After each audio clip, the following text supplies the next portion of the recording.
Welcome to Dead Souls Social Club.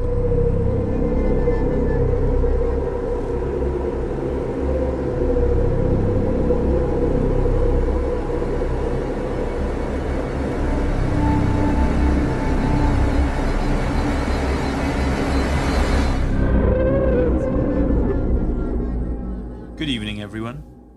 If you enjoy our show and find our research both interesting and informative, please can I ask that you consider leaving us a 5-star review on your chosen podcast platform. Something that small really does help us out a huge amount. You can also find out more about us and our work by heading over to deadsouls.co.uk and checking us out. We are a small team of 3 researchers with more than 70 years of experience between us. You can also find us and speak to us over on Instagram. Just search Dead Souls Social Club and we'll come up. So, as always, thank you so much for joining us tonight. This audio presentation contains graphic details of death, violence, and controversial subject matter. Listener discretion is strongly advised. From Dead Souls Media, this is Crop Circles. I'm Jamie Black, a researcher and psychologist, and I'll be your host for tonight. Before we dive into tonight's subject matter, I feel I should add prologue to this episode. That's because I'm sure that just by reading the title of tonight's show, you've already put some prejudgment in your head regarding this topic. This isn't a negative about you guys listening, of course. We all do it. We are confident in what we know and what we have heard and learned. But I want you to bear with me on this one. Yes, we have all heard the stories of how crop circles have been hoaxed and faked for decades. How a phenomenon that was once the darling of the tabloid newspapers and researchers the world over was entirely shattered when claims were made throughout the 1990s of teams of hoaxers faking the circular formations. But what if I told you that the hoax stories were hoaxes?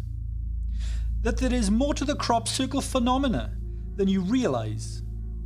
And how we may very well have been fooled into believing that the circles were all man-made and ignoring hugely world-changing messages for almost 30 years. Sit tight, my friends.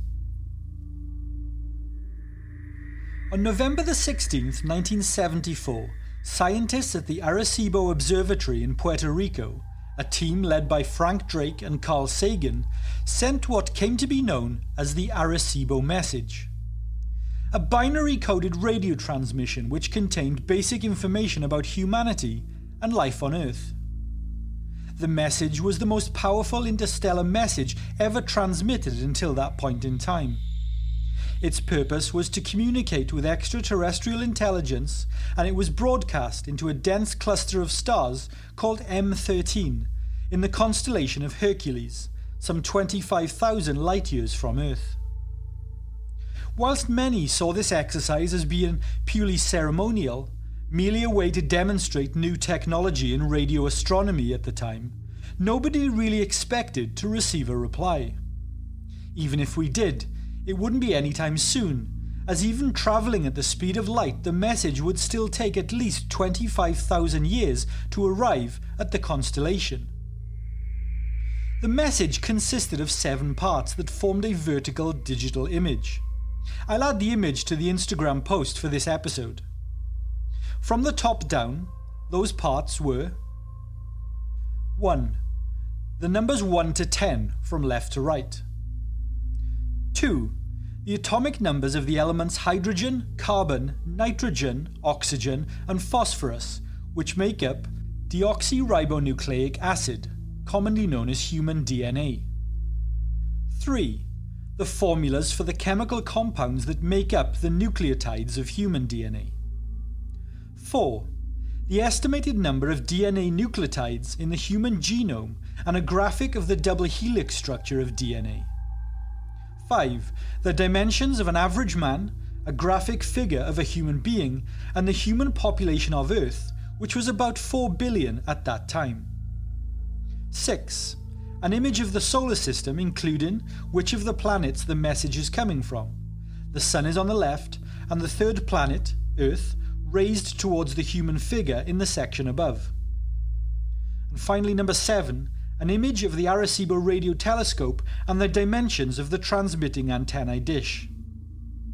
The telescope was tuned to 2,380 MHz, aimed at Hercules, and then sent. The transmission was a success. The message was sent, and the scientists congratulated each other, then went back to work. Then, 27 years later, something very unexpected happened. Someone, or something, replied. And I'd be willing to bet that you never heard anything about it in any government announcement or media broadcast. Back on a foggy January morning in 1966, a banana farmer from Tully in Queensland, Australia, named George Pedley, was out working in his fields. Pedley then heard a strange buzzing noise.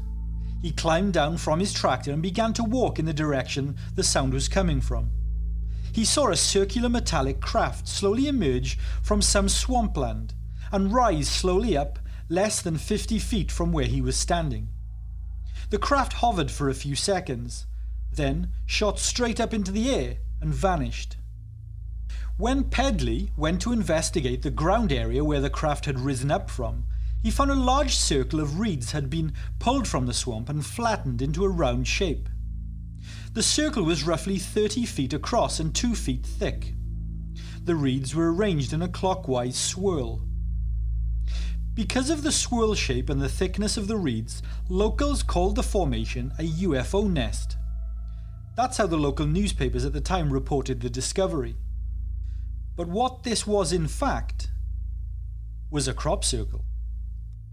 Since the 1960s onwards, thousands upon thousands of crop circles have been discovered the world over, on every continent in almost every country. But the epicenter for crop formations is in Wiltshire, southwest England. Why is this? Well, we don't really know. Some people will say that it's because that location sits on a natural ley line and natural earth energy flows through the area, if you believe in such a thing. Others cite the mystical and ancient importance of the area to peoples such as the Druids as having something to do with it. Both of these suppositions are pure speculation, however. Simply put, your guess is as good as mine. Crop circles range from the extremely simple to the incredibly complex. The formations have been circles, geometric shapes, pictograms, and mathematical objects.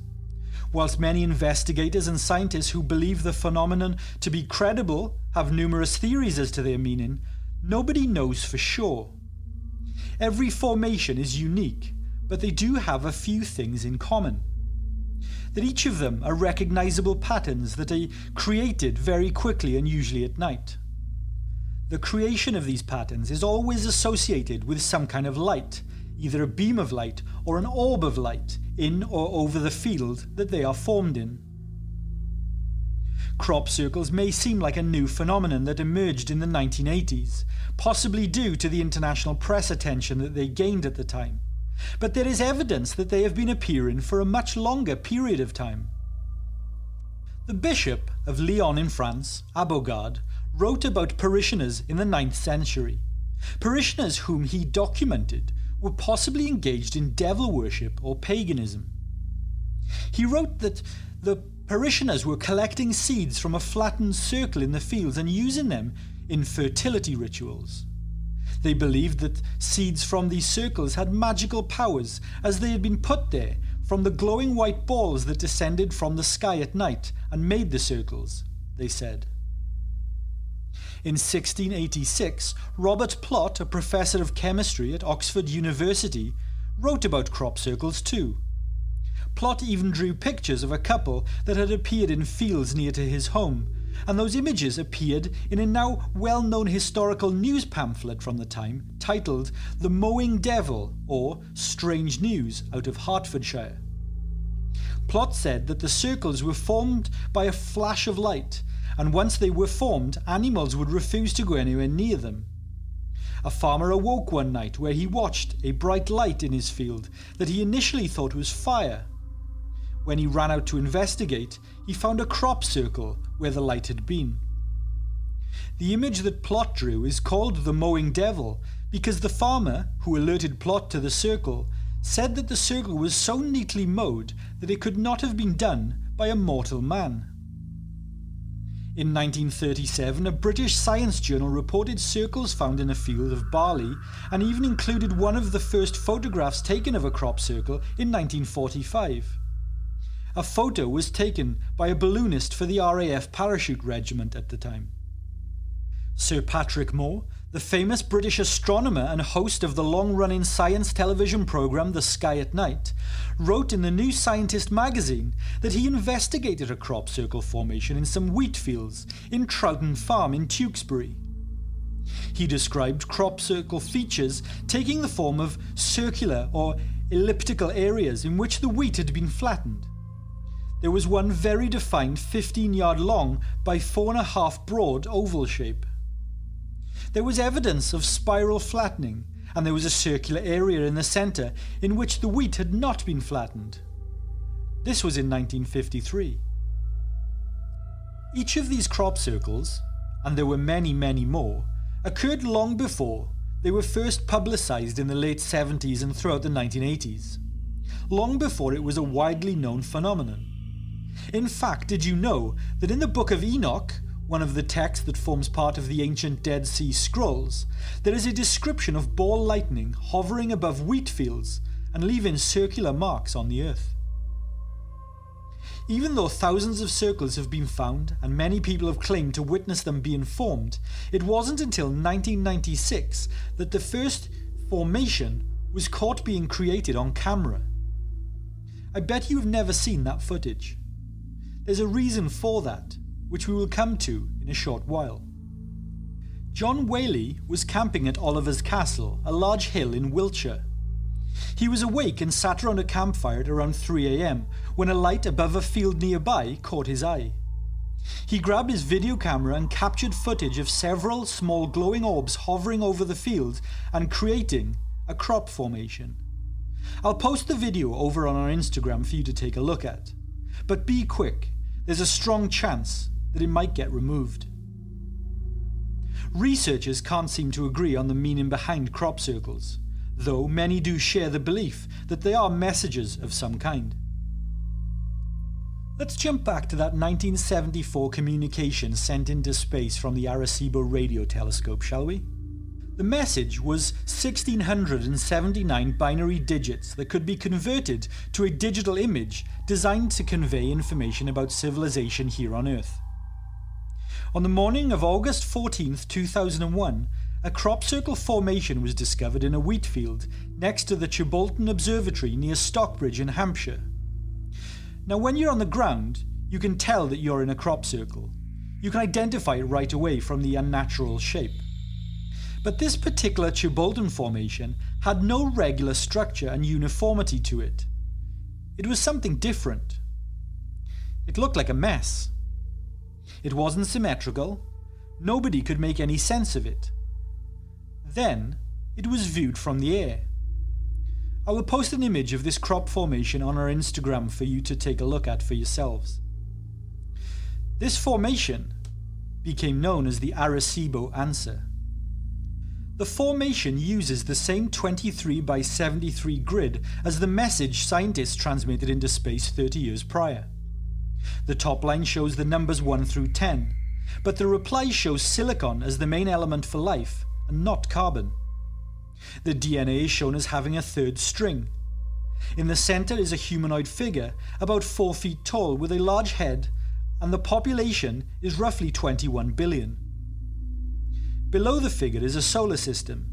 It shows 3 occupied planets in the system. Then there's another shape that could mean a planet or some other object or structure. On Monday the 9th of September 1991, the British newspaper Today ran a front-page story with the following headline, quote, "The Men Who Conned the World."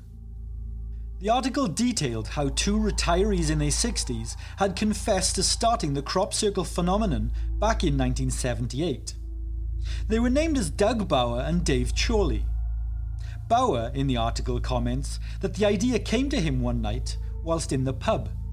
He was living in Queensland in 1966 when the Tully UFO left behind that circle of reeds. Well, Doug thought that it would be fun to trick people into thinking that UFOs were landing in wheat fields in southern England too. So he enlisted the help of his friend Chorley. As you can imagine, the international media picked up on the story, and thus the circle mystery was solved. I bet this is what you have heard as the explanation for crop circles, right? And because of this article, I bet you think that crop circles have been debunked and that they are all a hoax. The circles are nothing more than a couple of old guys playing a prank. Well, that's a kind of disappointing conclusion for almost 50 preceding years of speculation, right? Don't worry, we are just getting started. Chorley and Bauer might have created a few crop circles, but their story has a lot of holes and raises more questions than it supposedly answers. The men demonstrated their circle making techniques to the press, and the results were interesting to say the least. You see, a number of the crop formations that they claimed responsibility for, well, they were a lot more precise and accurate than the versions the two men recreated when asked to demonstrate their techniques. In fact, the men were unable to recreate any formations with reliable accuracy when asked by the press on several occasions. Further, a number of these crop circles had appeared in locations all over the world, in locations that neither of these men had ever visited. As an additional point, Chorley's wife also threw shade on the two men's claims as being the responsible parties for many of the crop circles. She said that her husband only went out with his friend one night a week on a Friday and was always home by 11 when the pub closed. These formations across the country and wider world certainly never all happened on Friday nights only, and not always before 11 p.m. either, for that matter. Chorley and Bauer's formations were out of alignment, and most crop formations, even back then, were far more precise. During one demonstration for a news crew, Bauer attempted to reproduce one of the circles and accidentally made it twice as big as it should have been. Then he just gave up on making it. In another demonstration, he was asked to just make a simple circular formation, nothing too jazzy or complicated. The finished product was a slightly off elliptical mess, and not even all of the wheat had been firmly fixed down. Their story also changed over time. They said they started making circles in 1976. Then they changed it to 1975 when photographs of circles emerged from that year. Then in later interviews, they changed the year they began to 1978. They never could agree on the year that they actually began their brand of hoax. They also made several claims in relation to formations they created, then recanted on those claims. So much so that a number of reporters from the time reporting on the hoax even started to doubt the reliability of their accounts altogether. Bauer and Chorley even went as far as saying that they created the now famous 1983 crop formation, named the Chesfoot Head Circle. It's a random name. It's named after the place in England where it appeared, Chesfoot Head near Winchester. Bauer showed the Sun newspaper a diagram of his plans for the formation, and his diagram included footpaths to the circle. But the actual circle had no access paths created. It had no disturbances leading to the circle from outside of the field whatsoever. When the reporter from the Sun newspaper asked how they created the circle without making tracks into the circle, Bauer said, and I quote, "We pole vaulted into the field from several fields away." I'm passing no judgment here, but Bauer and Chorley were men in their mid-60s who would have also been carrying a number of tools and utensils at the time. So, did Doug Bauer and Dave Chorley create some crop circles? Sure, without a doubt. But as I stated, when the pair came forward with their hot claims, roughly 1,500 crop circles had been identified and reported in more than 23 countries. These two men just simply couldn't be responsible for even 10% of those for multiple reasons. Their locations, the expertise needed, evidence of them being elsewhere, and so on. So, is there a scientific way to tell if a crop circle is genuine or not? Well, actually there is. A really simple way is to look and see if there are tracks leading to the circle from outside of the field. These formations often appear in wheat, corn or barley fields that are packed so tight with crops that any disturbance by people walking into the field would leave telltale track marks. Crop circles often appear in fields and leave no obvious signs that a person has accessed the field at all. But there is a more scientific telltale sign too, and one that can't be hidden by expert pole vaulters. Let's take a closer look at the plants themselves. Simply put, man-made crop circles, which are created by humans flattening plants with wooden boards, are destructive to the plants themselves. Cracks and bruises in the stalks on the ground are created and cannot be healed or repaired. The crushed plants look messy, jagged and broken. There will also be bruising on the side of the plant that was stomped or crushed by the wooden plank used to flatten it. Genuine crop circles don't look like this, or show any kind of damage at all. The lay of the pattern will flow like water firstly, almost like the crops have been neatly woven or knitted. There appears an elegance in the crop folding. The stalks are layered and braided. Additionally, in crop circles, the plants aren't damaged. They will continue to grow horizontally and after a few days will return to their upright positions. A group of clumsy men with wooden boards simply could not do this. A number of teams over the years have tried and all have failed. In the late summer months, when wheat turns gold, the kernels become heavy and bend over from the weight. They also become stiff and are impossible to straighten. But the wheat within a legit crop circle, well, the kernels have been perfectly straightened and can't be bent. Scientists found only one way to replicate this: by lightly radiating the wheat stems. Wheat stems are separated by structures called apical nodes. These are sort of like knuckles in the stalks of the plants. William Levengood, an American biophysicist from Michigan, started analysing the plants taken from crop circles in the early 1990s. He found the nodes in crop circle wheat had been elongated, and in many cases they were ruptured into something called an expulsion cavity. As I stated, the only way this could be replicated is with bursts of microwave radiation. To put it bluntly, you can't fake or hoax this. The microwave radiation would have to occur within the plant internally. Now, it's fair to say that the elongated nodes and growth rates of wheat could be a coincidence. But skeptics, how do you explain this? To further throw shade on the skeptics' argument, there exists something called ghost formations. These are essentially crop circles that have been cleared and the field has been ploughed and several harvest seasons have passed, yet the crop circle is still burned into the field. What I mean by that is that the outline of the circle is still visible in the ground like a shadow remnant of the crop circle left behind. This simply cannot happen if the circle was man-made. It also adds further mystique to the radiation angle of the phenomenon. A study was done in the summer of 2001. And of all the crop circles in southern England found that specific year, the study showed that 98% of all non-man-made formations were sat over chalk aquifers. A chalk aquifer is a major underground water resource that occurs naturally in southern and eastern England. It is a white limestone cluster with a low matrix permeability, which displays a busy network of fractures allowing for water storage and movement. And did you know that chalk aquifers can be used for generating electricity? Things keep harking back to electromagnetism, don't they? Silbury Hill is a man-made hill that was built thousands of years ago from chalk. It's roughly 129 feet in height and about 5 acres in circumference.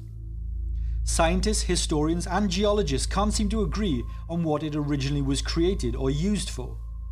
But with that said, every year, crop circles appear next to it, like clockwork. Like I said, the entire hill is a giant chalk mound. Now, chalk itself isn't directly related to electromagnetism, but researchers have explored combining acoustic and electromagnetic properties in the formation of unique electromagnetic properties not seen in any other natural rock. On Sunday the 7th of July 1996, a crop formation appeared next to Stonehenge in Wiltshire. It is one of the most complex and spectacular crop circle designs ever seen. The design is what's known as a Julia set, a type of mathematical fractal. Fractals are visual representations of mathematical formulas that repeat themselves at different scales. I'll add the Julia set crop circle image to our Instagram for you to take a look at. Stonehenge has 24-hour security. The on-site guards saw nothing unusual the night the formation was made, nor were there any intruders identified in the area. Look at the image of the Julia set. This could not possibly have been made by a few men with boards in one night. The formation is too large, intricate, and detailed. If crop formations are an attempt at communication, whoever is communicating is clearly using mathematical concepts, and this would make complete sense. Math is the universe's universal language. Mathematics crosses cultures, communication styles, and is the same at the bottom of your garden as it is on the other side of the universe. It's the one constant. But what do the messages mean? What story are they trying to tell? Are crop formations proof of life outside our own planet? Are crop formations a map? Or are they blueprints for a machine? Well, the answer to all of these questions, simply put, is yes. Over the years, crop formations have gotten more and more complex. What started out as simple circles have evolved into complex mathematical fractals. While circles are arguably easy enough to fake, it would take a huge team of people to lay down some of the more complex formations that we see today, let alone in just a few short hours overnight. Fractals are a common theme with crop circles. Geometric shapes and other expressions of mathematic functions are also quite common. Even complex math problems are expressed.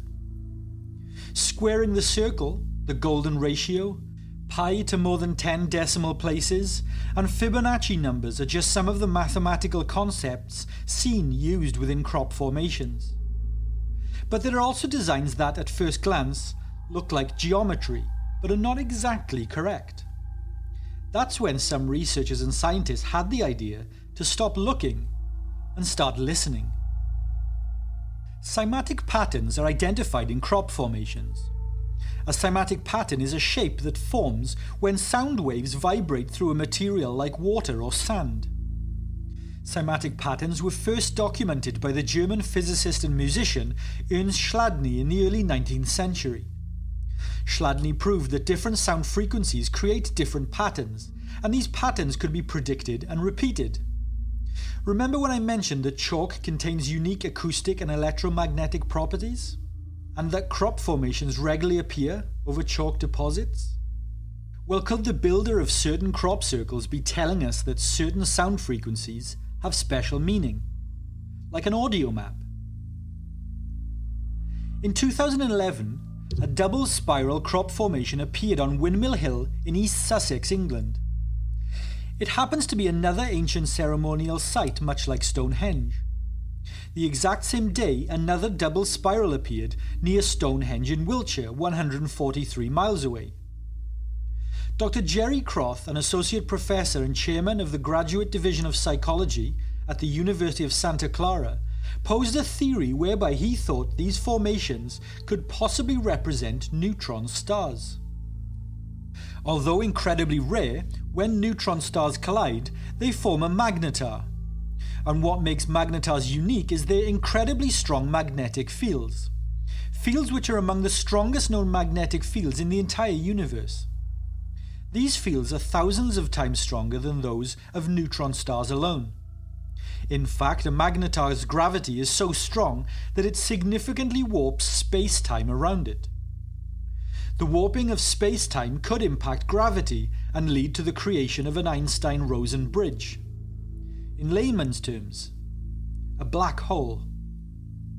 Black holes, or wormholes, are believed to connect two different points in space, thus creating a bridge between two distant points that can be crossed in an instant. Magnetars are so rare that in the entire galaxy, only 10 have ever been found, although they do exist. Want to know something really interesting? And don't take my word for this, look it up yourselves. The very next day, after the crop formations appeared in 2011, a brand new magnetar appeared, making it only the 11th one ever discovered. Now, I'm not talking discovered. It's not like it was always there and scientists just came across it the next day in a crazy coincidence. No, I mean it wasn't there the day before, and it literally formed the following day. I shit you not. Crop circles are a controversial subject matter. They are one of those enduring mysteries that have been around for so long that people just don't take the subject of them very seriously. They dismiss any talk of them and assume it's hokum, a hoax that was debunked a long time ago. And no matter how much evidence and scientific data you share with them, nothing can ever convince those people that there is more to the crop circle phenomenon than their already preconceived ideas and thoughts. The history of crop circles is filled with intrigue, lies and double crosses, and I fear the waters have now been permanently muddied. But I really think it's worth giving the formations another pass. There is enough evidence here to justify and warrant it. At one time, crop formations were taken seriously by the media, the government and the general population. And as quickly as a series of articles could be published about Doug Bauer and Dave Chorley faking it all credibility in the subject died off almost overnight. Nick Pope spent more than 20 years investigating UFOs for the UK's Ministry of Defence. Pope confirmed that the British Army started investigating crop circles back in 1985. In fact, there are documents that show the then Prime Minister Margaret Thatcher asking her cabinet to find out what the crop circle hysteria was all about. And so, in July 1986, Operation Blackbird was launched. Operation Blackbird was a 3-week surveillance operation conducted by British Army intelligence. On the surface, it appeared that the Army were working alongside the BBC, Japanese Nippon TV, and two of the UK's leading crop circle experts, Colin Andrews and Pat Delgado. Significant media interest buzzed around the project, and the military provided the television and research crew with state-of-the-art technology to support the operation. The project had the blessing of the British government too. For clarity, Colin Andrews is a highly respected and well-educated electrical engineer who, during the late 1980s, became the world's leading expert on the crop circle phenomenon and the research that went into the subject. Anyway, the media and research crew, along with the military, set up detailed and complex surveillance of a field where they hoped to capture crop circle formation phenomenon as it happened. No members of the public could get anywhere near the field. It was completely locked down, tighter than Fort Knox. Every inch of the field was also covered with cameras, both regular and infrared, tripwires, sensors, heat signature equipment, radar surveillance, and motion sensor technology. If a circle was going to form, it would definitely be witnessed and caught on camera as part of the operation. On the second day of the operation, as hoped, a crop circle appeared. The military immediately alerted Colin Andrews and Pat Delgado, who rushed to the location. This would be a historic moment. At the urging of the British Army, the two experts went on international television and exclaimed that concrete evidence of a crop circle formation had been obtained and hard evidence was caught on camera. Andrews spoke very enthusiastically about the discovery on television, which aired in more than 100 countries. Then it all came to an embarrassing end. The formation was a hoax. The design was crude, poorly made, and an obvious fake man-made formation. To add insult to injury, placed in the centre of the circle was an astrology board game and a wooden Celtic cross. Colin Andrews' reputation as a serious investigator was in tatters. He was humiliated and his credibility and career ended almost overnight. But evidence later emerged in the form of declassified military records and retired military personnel who later came forward and confirmed that the entire operation was a setup. The British Army Intelligence Unit had intentionally discredited Andrews and Delgado and thus destroyed any credibility of the entire crop circle phenomenon. That was the real mission. That didn't mean the military didn't believe in crop formations, of course. Far from it. You see, one thing the British government and military has always been really good at, much like their American allies, is covering up the UFO phenomenon and playing really dumb. The UK government has always officially and publicly denied having any knowledge or interest in the subject of UFOs and all that's linked to that subject matter. In fact, between August 1996 and November 2024, I have written to the UK Ministry of Defence, Office of the UK Prime Minister, the House of Commons, the House of Lords, MI5, GCHQ and my local MP, exactly 74 times requesting information, data, evidence and clarity on a number of areas linked to the UFO phenomenon. I have submitted more than 50 Freedom of Information requests, and on every single occasion I received the exact same response. The UK government and armed forces do not collect, research or have an interest in the subject of UFOs, extraterrestrials or any similar subject matter. I keep the letters in a folder. They're all the exact same template no matter who I write to.